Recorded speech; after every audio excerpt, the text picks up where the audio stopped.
नमस्कार दोस्तों, welcome my YouTube channel CDRK Saini BEd classes.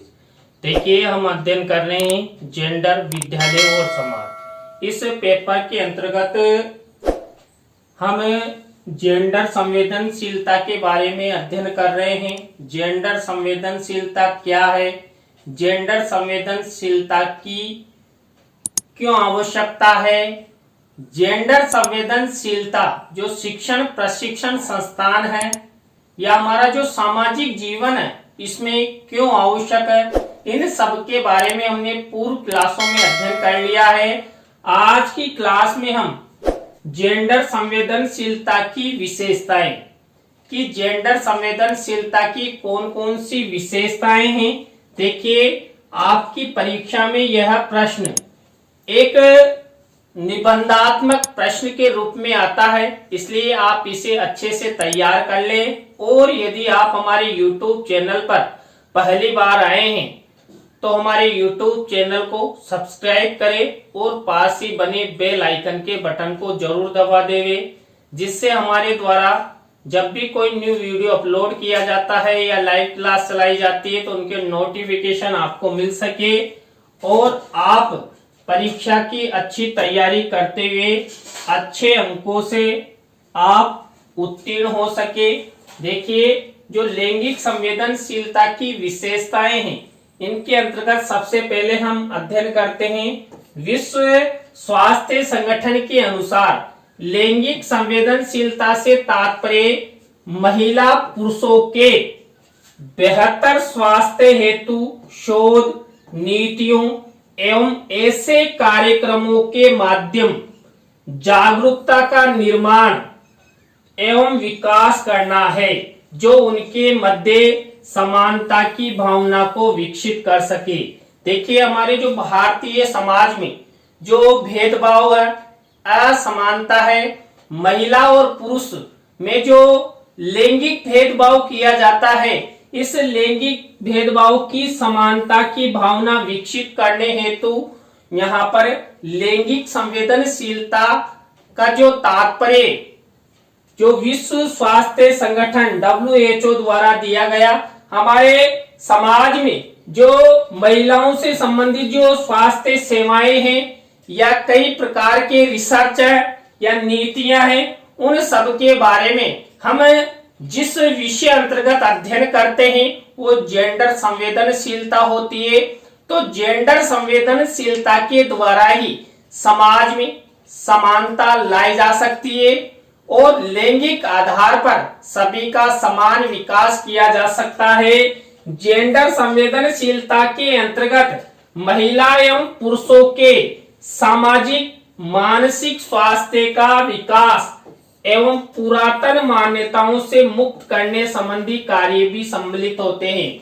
देखिए, जो लैंगिक संवेदनशीलता है, इस लैंगिक संवेदनशीलता के अंतर्गत जो महिलाएं होती है, उन महिलाओं के साथ जो समाज में भेदभाव किया जाता है, असमानता की जाती है, तो उन सब असमानताओं भेदभावों को सामाजिक मानसिक और स्वास्थ्य का समान विकास करते हुए, यानी कि महिला और पुरुष में किसी भी प्रकार का कोई भी सामाजिक भेदभाव या असमानता न हो और न ही महिला या पुरुष को किसी भी प्रकार की मानसिक हानि ना हो, मानसिक रूप से तनाव में वो ना आए और उनका जो स्वास्थ्य है वो भी अच्छा बना रहे। उनके लिए सस्ती और बेहतर स्वास्थ्य सुविधाएं उपलब्ध करवाना जेंडर संवेदनशीलता के अंतर्गत आता है।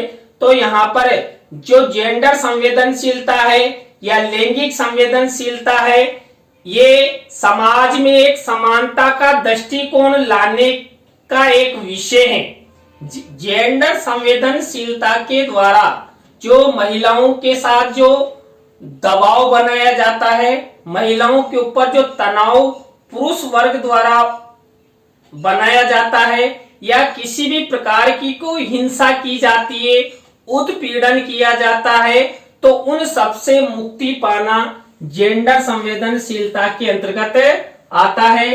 तो इसलिए इन सब कार्यों को यहाँ पर सम्मिलित किया जाता है और समाज में जो लैंगिक संवेदनशीलता है वो आ सके। देखिए, लैंगिक संवेदनशीलता की कौन कौन सी विशेषताएं हैं, उन सब विशेषताओं के बारे में हम एक एक करके अध्ययन करेंगे, एक एक करके आप सबको समझाएंगे। तो आप सब इस लाइव क्लास को अधिक से अधिक अपने मित्रों और सहपाठियों को शेयर कर दे, जिससे अधिक से अधिक प्रशिक्षणार्थियों को इस टॉपिक के बारे में अधिगम हो सके। देखिए, यहाँ पर जो पहली विशेषता है व्यवहार परिमार्जन की प्रक्रिया। देखिए, हमारे समाज में जो मानव होता है, इस मानव का व्यवहार सकारात्मक और नकारात्मक, यानी कि हर विषय के साथ दो पहलू यहाँ पर जोड़ते हैं। तो यहाँ पर जो महिलाओं के साथ जो समाज द्वारा व्यवहार किया जाता है, उस व्यवहार में परिमार्जन होता है। तो इसलिए यहाँ पर जो लैंगिक संवेदनशीलता है, इस लैंगिक संवेदनशीलता की एक विशेषता व्यवहार परिमार्जन की प्रक्रिया, इसको मानते हुए एक अच्छी विशेषता यहाँ पर प्रदर्शित करने का प्रयास किया है कि महिलाएं समाज में जो उनके साथ किसी भी तरह का जो असमानता युक्त या भेदभाव युक्त व्यवहार किया जाता है, उस व्यवहार की समाप्ति या परिमार्जन की समाप्ति इस लैंगिक संवेदनशीलता के द्वारा किया जाता है। इसी तरह देखिए, दूसरी विशेषता है आदर्श व्यवहार की प्रक्रिया। देखिए, जब हम महिला हो या पुरुष हो, यदि समाज में हम सबका सम्मान करते हैं, आदर का भाव रखते हैं, तो यहाँ पर हम सब आप सबके सामने एक आदर्श आता है कि जो समाज के व्यक्ति हैं, चाहे वो बालक हो, बालिका हो, महिला हो या पुरुष हो, ये सब एक समाज के जो मानव है, उन सबके साथ अच्छा आदर्श अपनाते हैं, सबका सम्मान करते हैं, किसी के साथ किसी भी प्रकार का कोई भेदभाव नहीं करते, असमानता नहीं लाते। समाज में बालक से लेकर वयोवृद्ध तक का सम्मान किया जाता है, जिससे समाज में एक आदर्श की उपस्थिति होती है। और यहाँ पर इसीलिए लैंगिक संवेदनशीलता को आदर्श व्यवहार की प्रक्रिया माना है। इस आदर्श व्यवहार की प्रक्रिया के द्वारा समाज में प्रत्येक मानव अपने अच्छे आदर्श स्थापित करना चाहता है। तो इन आदर्शों के द्वारा समाज में लैंगिक संवेदनशीलता लाई जा सकती है। तो ये दूसरी विशेषता हुई। इसी तरह थर्ड नंबर की हमारी विशेषता है संवेगात्मक स्थिरता की प्रक्रिया। देखिए, स्थिरता यानी कि रुकावट। हमारे मन में कई प्रकार के संवेग उत्पन्न होते हैं और हमारे भारतीय समाज में महिलाओं के प्रति तो और अधिक संवेग उत्पन्न होते हैं। मान लीजिए, पुरुष है, अपनी पत्नी के प्रति उसे क्रोध नामक संवेग होता है। कई बार हम हंसी मजाक कर लेते हैं। तो यहाँ पर जो पुरुष वर्ग द्वारा जो महिला पर जो क्रोध नामक संवेग की उत्पत्ति होती है, उस क्रोध नामक संवेग की स्थिरता लाने का प्रयास इस जेंडर संवेदनशीलता या लैंगिक संवेदनशीलता के माध्यम से लाने का प्रयास किया जाता है, जिससे समाज में जो भी महिलाओं के खिलाफ जो भी संवेग उत्पन्न होते हैं, उन सब संवेगों में स्थिरता आए। तो यहाँ पर जेंडर संवेदनशीलता के द्वारा संवेगात्मक स्थिरता आती है। इसी तरह देखिए, नेक्स्ट विशेषता है सृजनात्मक प्रक्रिया। देखिए, जेंडर संवेदनशीलता को एक सृजनात्मक प्रक्रिया माना है। देखिए, जब समाज में जो भेदभाव होता है, असमानता होती है, उसकी समाप्ति हो जाएगी तो हमारे समाज का नव निर्माण होगा। समाज में एक सृजनात्मक प्रक्रिया आएगी जैसा कार्य पुरुष करता है वैसा ही कार्य महिला करेगी, यानी कि पुरुष और महिला मिलकर अपनी जो मानसिक शक्तियां हैं इन मानसिक शक्तियों को बाहर निकालेंगे और एक मिलकर 11 होते हैं। तो इस तरह आपस में सहयोगात्मक भूमिका अपनाते हुए यहाँ पर समाज में सृजनात्मक प्रक्रिया अपनाएंगे। तो इसलिए लैंगिक संवेदनशीलता को सृजनात्मक प्रक्रिया माना है। इसी तरह नेक्स्ट विशेषता है सामाजिक प्रक्रिया। देखिए हमारे भारतीय समाज में सबसे ज्यादा भेदभाव महिलाओं के साथ किया जाता है। समाज में महिलाओं को हर स्थान, चाहे उस शिक्षा का ले लीजिए या राजनीति का ले लीजिए या धार्मिक आयोजन संबंधी कई प्रकार के मुद्दे हैं जिनमें महिलाओं के साथ भेदभाव किया जाता है। तो यदि समाज में जो लैंगिक संवेदनशीलता आएगी तो समाज में एक समानता की भावना स्थापित हो सकेगी और सामाजिक प्रक्रिया इसीलिए इसको माना है। क्यों? क्योंकि हम सबका जन्म समाज में होता है, हम सब सामाजिक प्राणी हैं और सामाजिक प्राणी ही क्या करते हैं, लैंगिक संवेदनशीलता अपनाते हैं। और लैंगिक संवेदनशीलता यदि समाज में अपनाई जाएगी तो बालक से लेकर वयोवृद्ध, चाहे वो महिला हो या पुरुष हो या बालक हो या बालिका हो, सबको समाज में एक निगाह से, एक दृष्टिकोण से देखा जाएगा, जिससे समाज का सर्वांगीण विकास होगा। और समाज का यदि सर्वांगीण विकास होता है तो हमारे राज्य और राष्ट्र का अच्छी तरह विकास हो सकता है। इसी तरह देखिए नेक्स्ट विशेषता है सामाजिक सुरक्षा की प्रक्रिया। जेंडर संवेदनशीलता को सामाजिक सुरक्षा की प्रक्रिया माना है। क्यों माना है? जब समाज में लैंगिक संवेदनशीलता अपनाई जाएगी तो लैंगिक संवेदनशीलता के द्वारा जो समाज के लोग हैं वो चाहे पुरुष हो या महिला हो एक दूसरे की सुरक्षा करेंगे, क्योंकि वहां पर लैंगिक संवेदनशीलता के द्वारा अपनत्व का भाव होगा। मान लीजिए राह चलते कोई पति अपनी पत्नी को पीट रहा है या किसी भी प्रकार की कोई हिंसा कर रहा है तो वहां पर सामाजिकता के नाते हम वहां पहुंचेंगे और उनके जो लड़ाई झगड़े हैं या किसी भी प्रकार की कोई घटना उन दोनों में हो रही है तो उनकी समझाइश करेंगे।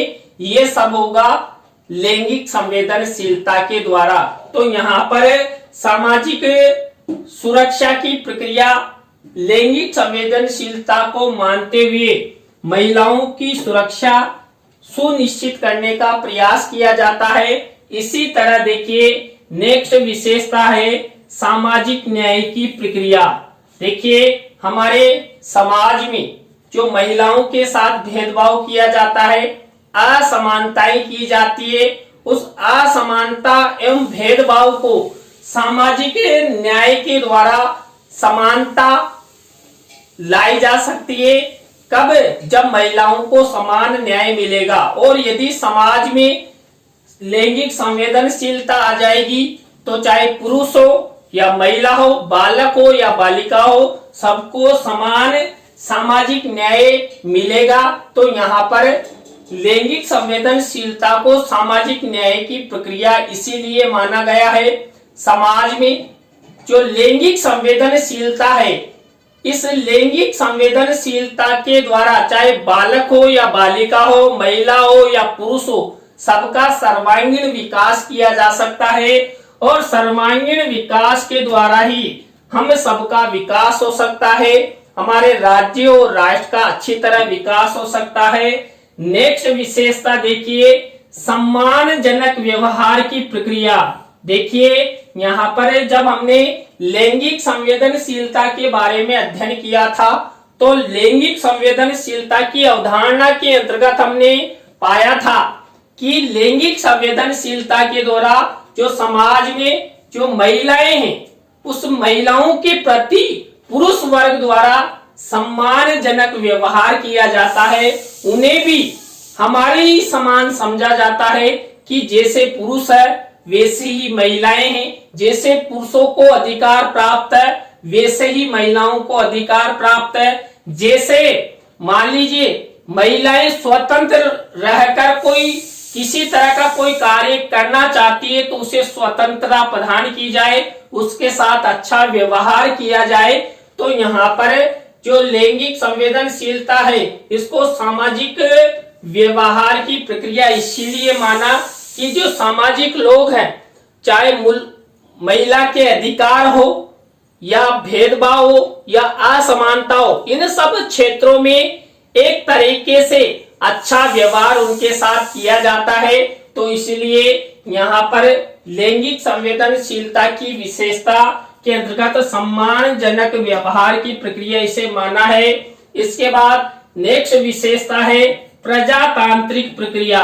देखिए आप सबको पता है हमारे देश में प्रजातांत्रिक लोकतांत्रिक प्रक्रिया प्रचलित है।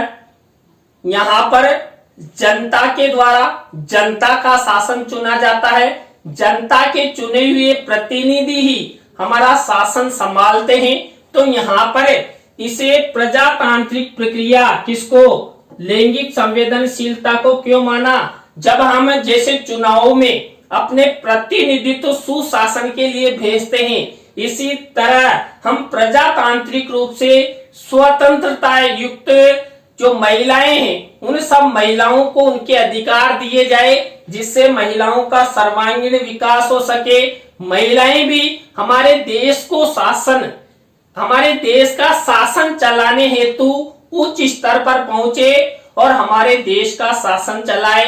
देखिए आपने हमारे देश की जो वसुंधरा राजे सिंधिया है, इंदिरा गांधी है, कल्पना चावला है, कई ऐसी महान विभूतियां हैं, महिलाएं हैं जिन्होंने हमारे देश का शासन किया, अच्छे से चलाया, कई कार्य क्षेत्रों में हमारे देश का नाम रोशन किया।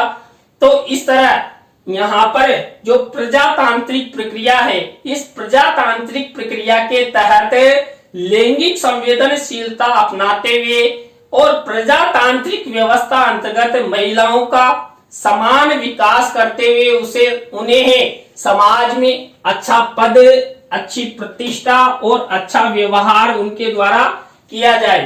देखिए लैंगिक संवेदनशीलता को मानवीय प्रक्रिया माना। देखिए हमने पहले की क्लास में मानवीय मूल्यों के बारे में अध्ययन किया था। देखिए लैंगिक संवेदनशीलता भी एक मानवीय मूल्य है जो समाज में महिलाओं के साथ हो रही हिंसाओं, असमानताओं, भेदभावों के खिलाफ जाकर महिलाओं को समानता का दर्जा देते हैं और उन्हें आगे बढ़ाने का प्रयास यहाँ पर किया जाता है। तो इसी तरह जो लैंगिक संवेदनशीलता है, ये लैंगिक संवेदनशीलता मानवीय प्रक्रिया के तहत, देखिए मानव संसार में चाहे पुरुष हो या महिला हो, बालक हो या बालिका हो, प्रकृति ने हम सबको इस संसार में जीवन जीने के लिए समान रूप से भेजा है। तो ये भेदभाव क्यों किया जाए? और आप सबको पता है ये जीवन क्षणभंगुर है, ये पानी के बुलबुले के समान है, जो कभी भी पानी का बुलबुला उड़ता है और फिर से गायब हो जाता है। इसी तरह हमारा जीवन है और इस जीवन पर किसी भी तरह का कोई अभिमान नहीं करना चाहिए, जिससे हम सब, आप सब में किसी तरह का भेदभाव उत्पन्न हो और कोई भी किसी भी तरह की कोई बात करे। तो यहाँ पर देखिए आज की क्लास में हमने लैंगिक संवेदनशीलता की विशेषताओं के बारे में अध्ययन किया। आज की क्लास आपको कैसी लगी कमेंट्स में हमें जरूर बताएं। अच्छी लगी हो तो लाइक करें, कमेंट्स करें और शेयर जरूर करें दोस्तों। देखिए शेयर करने से अधिक प्रशिक्षणार्थी हमारे साथ जुड़ते हैं, तो उन सबको भी इन सब का लाभ होता है। और आप सबको पता है विद्या धन एक ऐसा धन है जिसको हम जितना प्रचार प्रसारित करेंगे वो उतना ही बढ़ेगा। तो समाज में अच्छे अध्यापक, अच्छे छात्र, अच्छे प्रशिक्षणार्थी बनाने हेतु आप सब हमारे चैनल की वीडियो को जरूर शेयर किया करो। नए टॉपिक के साथ हम आपसे फिर मिलेंगे CDRK Saini BEd classes YouTube channel पर। जय हिंद, जय भारत, राम राम साहब।